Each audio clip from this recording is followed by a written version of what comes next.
hell are you doing here? I think I'd let you do this on your own. Welcome to MojoPlays, and today we're working through our trauma as we break down the deaths in video games that left us scarred, shocked, and broken. What are you doing? Let's kill her. Kill me? Why do you want to kill me? Before we continue, be sure to subscribe to our channel and ring the bell to get notified about our latest videos. Lucy, Assassin's Creed Brotherhood. If it were up to me, you'd take more breaks. Good thing the fate of the world doesn't rest on your shoulders. Working as a double agent within Abstergo, Lucy was the only reason Desmond made it out of the facility alive. With the answers they'd been so desperately pursuing finally within their reach, Desmond, Lucy, and the rest of the team are introduced to Juno, the unexpected antagonist of the early AC games. Believing the Apple of Eden might finally give them the answers they seek, Desmond and the rest of his companions are frozen as Juno continues to speak directly to Desmond. She uses the apple to take control of Desmond and forces him to use the hidden blade to kill Lucy despite Desmond's attempts to fight back. Just as credits roll, Desmond and Lucy collapse and players are left with even more questions and answers buried so deep, many fans never found out Lucy was a triple agent working with the Templars. It is done. The way lies all before you. Eli Vance, Half-Life 2, Episode 2.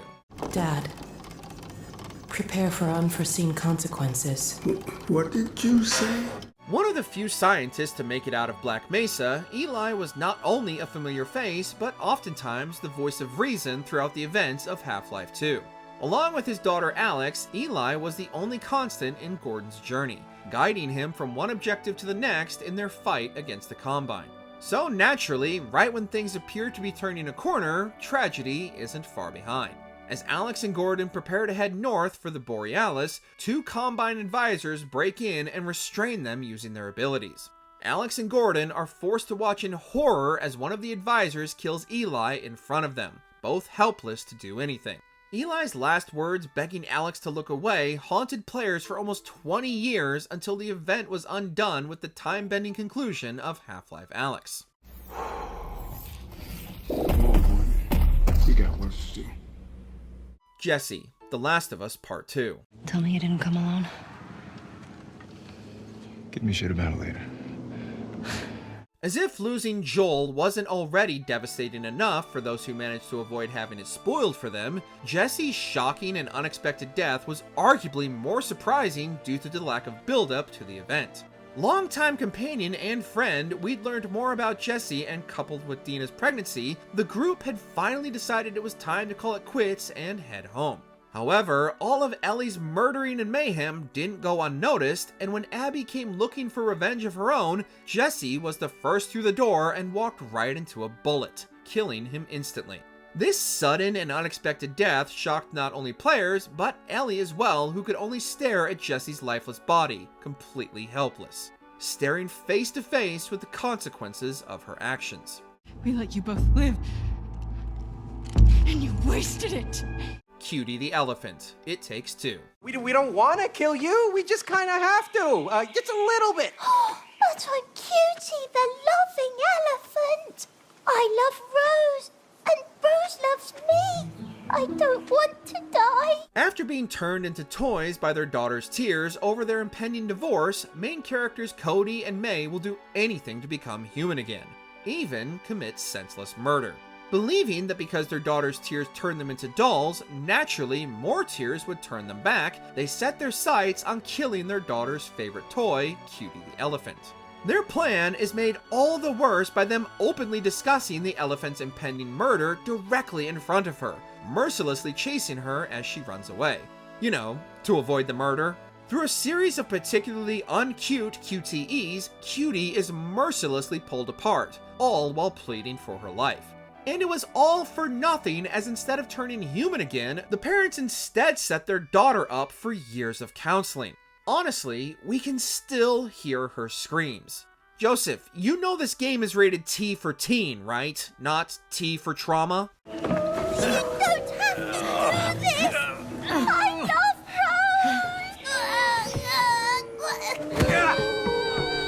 Rose. Cat, Halo Reach. So, it's gonna be like mine.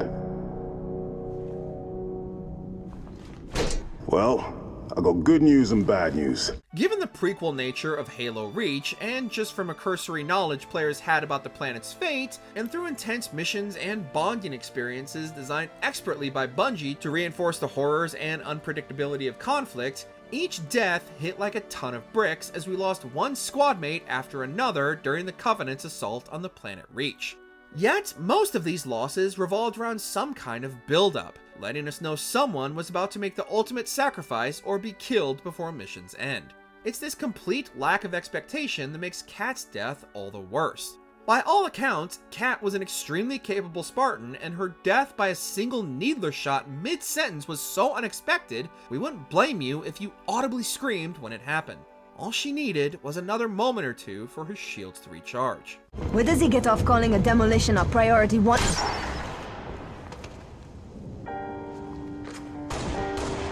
Dom, Gears of War 3.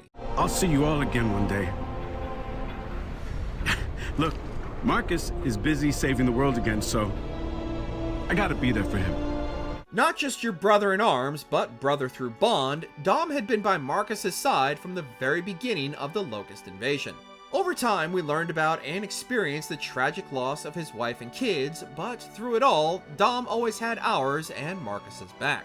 During an ambush, and with no clear way out, Dom made the ultimate sacrifice and gave his life to save Marcus and the others, driving a tanker into the middle of the battle and killing the Locust and the Lambent to give his friends and family the chance to live. Calling out to Maria as he finally made his journey to see her again, and the subsequent realization by Baird and Cole that something terrible had happened to Dom remains one of the most heartbreaking moments in the entire series. And we're still just as torn up about it today as we were back in 2011. Marcus! He's gone! He's gone! There's nothing you can do! Stop Get it! off me! God Stop damn it! it! Let me get him out of there! Mordin Solus, Mass Effect 3. Let's make sure we all get out of here alive. We're gonna have one hell of a story to tell. Mordin instantly became a fan-favorite character upon his introduction in Mass Effect 2. The fast-talking Solarian was immediately charming with his no-nonsense scientific approach to the world, but over time, through the player's interactions with him, he began to soften and allow his emotions to drive his actions. The creator of the genophage, which crippled the Krogan's population, Mordin deeply regretted his involvement and sought to undo his mistake. However, the rest of the Solarian scientific community attempts to sabotage these plans, and Mordin is forced to sacrifice himself to ensure the cure's distribution. While it is technically possible to prevent Mordin's death, most players unaware of his upcoming sacrifice were likely hoping for some kind of last-minute escape for their favorite Solarian scientist, and his final communication is quintessential Mordin. I'm sorry. I'm not. Had to be me. Someone else might have gotten it wrong. Brock, God of War Ragnarok. I don't have all my soul bits. The blessing wouldn't mean squat. It is the nature of a thing that matters, not its form. The gruff and foul-mouthed dwarf is one of the first companions Kratos and Atreus meet in God of War 2018, and along with his brother Sindri, become part of an unconventional family for the father and son. Throughout the events of Ragnarok, Brock is immediately suspicious of Tyr's presence in his home and isn't shy about sharing his concerns. Finally, as his accusations and suspicions become increasingly more direct, Tyr reveals himself to be Odin in disguise, and brutally stabs the blue dwarf in an attempt to silence him for good. Hey! I'm talking to you! You never shut up! Brock's death wasn't only unexpected, it marked a dramatic turning point in Kratos' relationship with Sindri, and even with their final farewell at Brock's funeral, Sindri makes it clear things likely won't ever be the same again. And just like Brock's riddle, his loss left a hole in players that nothing can ever fill. A hole.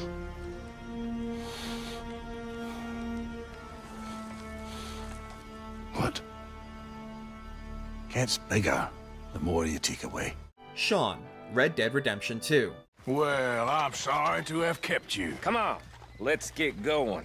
Fans already knew many of the Vanderlyn gang weren't going to make it out alive if they'd already played the original Red Dead Redemption, but through the game's impeccable writing and world building, players couldn't help but fall in love with the many distinct members of their party. In a game full of backstabbing and double crosses, eventually the gang's luck would run out, more than it already had anyways. This all came to a head during a trip to Rhodes, where two families that the gang are simultaneously working for turn on them. Tensions were already high upon entering the town, but it was the completely unexpected headshot that instantly killed Sean that is the most jaw-dropping surprise out of the entire game. This don't feel right. Now it don't feel right. I could have told you. Sean isn't the only one to lose their life unexpectedly, but his death is without a doubt the most shocking. He was a good kid. Aerith, Final Fantasy VII. While her death might be well known today, it's difficult to explain just how traumatizing this was for first-time players back in 1997. The little flower seller had endeared herself to players with her charming personality and upbeat demeanor. Learning that she was one of the last remaining ancients was shocking enough, but finally finding her praying in a temple in the lost city of Cetra just as Sephiroth descended from above, driving his sword through her, was beyond devastating. Watching her lifeless body cradled in Cloud's arms as Sephiroth monologued was so traumatizing, it's likely most players didn't even pay any attention to what Sephiroth was even saying during their first playthrough. Aerith's death had such an effect on players that even decades later, fans have been desperately looking for ways to canonically resurrect her in the game. Which character's death sent you to therapy, and have you ever gotten over it? Share your heartbreak down in the comments.